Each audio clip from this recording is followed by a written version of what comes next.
Right, this one's knacking me off, so I'm going to talk about it. Last chance saloon for Harry's security battle, but can't expect King to intervene. He better not.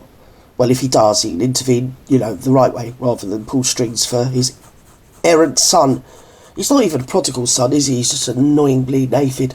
So, anyway, this is happening. Let's hear what they're going to say. Something about us paying for it. That's not happening. Security is 24-hour armed guard. But he did speak to a newspaper here in the UK outside of court, and it got published at the weekend, where he said a very interesting comment where he believed that he was trapped, or that it was an attempt to trap him by removing his security, to trap him in the royal family.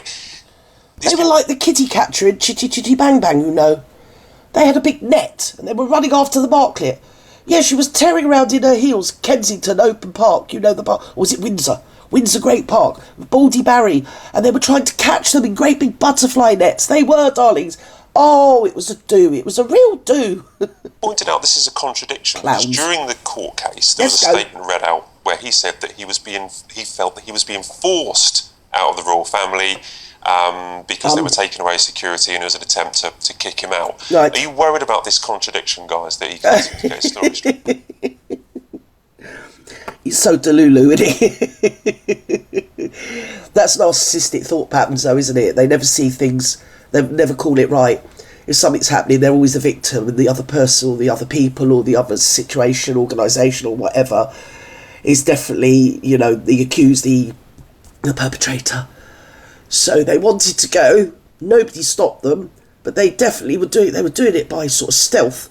When they said go and enjoy your life in whatever you're doing, what they meant the opposite. They were just saying it. They didn't mean it. And they changed the locks and everything to stop him getting out. What a load of crap. Anyway, let's go. Well, I think this is a last chance saloon for Harry, because this is now the appeal stage, isn't it? So it's either going to be in a bloody secure unit, never mind security. He's either going to be successful or he's not going to be successful. I'm not a legal expert, but it looks like his lawyer is trying everything possible, any possible angle that is going to... His lawyer's trying to rinse him out of money. Come on, let's have it right. They know that he's devoid of all the usual apparatus that surrounds the royal family. So in other words, the apparatus that would stop him making a complete clown of himself, wasting all his millions of pounds going to court. I think the Queen Mum gave him some and Diana left him some. Blah-de bleeding blah, and just paying it to the lawyers, really. We were probably buying a new yacht and partying on, private islands, this, that and the other, laughing their socks off.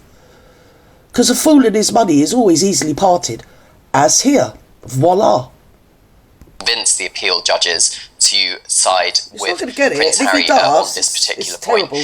I think what's also a tricky point for this is you look back at Spare and the Sandringham Summit and the arguments that Prince Harry had with Sir Clive Alderton, the King's private secretary, and the late Queen's private secretary, and others.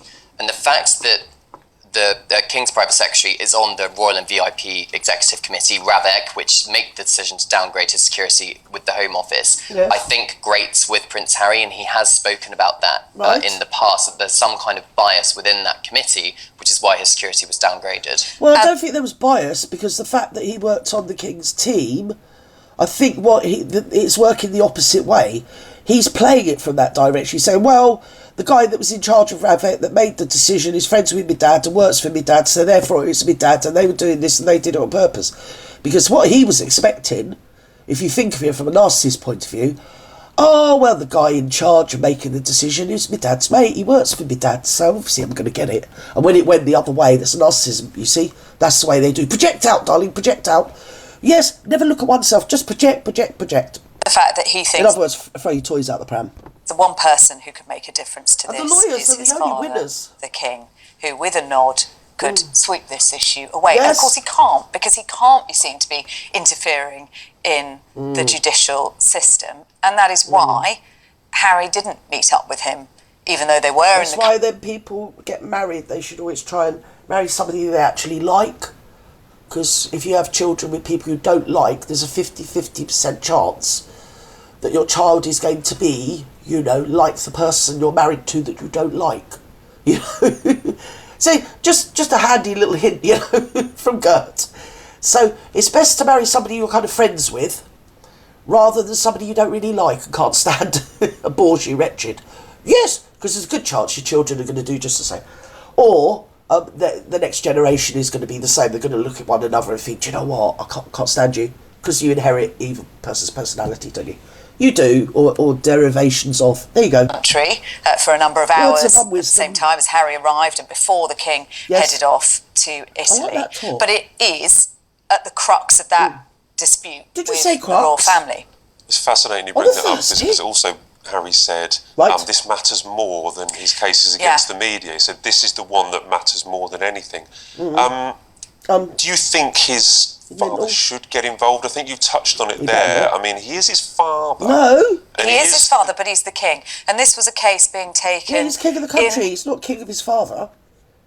When it comes down to it, there again, think of it from the opposite angle. Yes, his father's the king, but he's also the king's son. So hasn't he got a duty to not behave like an absolute cabbage? Anyway, I'm bored. I've done so much filming today. I'm pretty bored. And with that, like Top Darling, is that Brocade Anglais? Something like that. I don't know what it's called. Something like that posh though that I've got no idea what I'm talking about. So wherever you are, have a great afternoon, evening, morning, good night. And remember, you're all wonderful and I love you.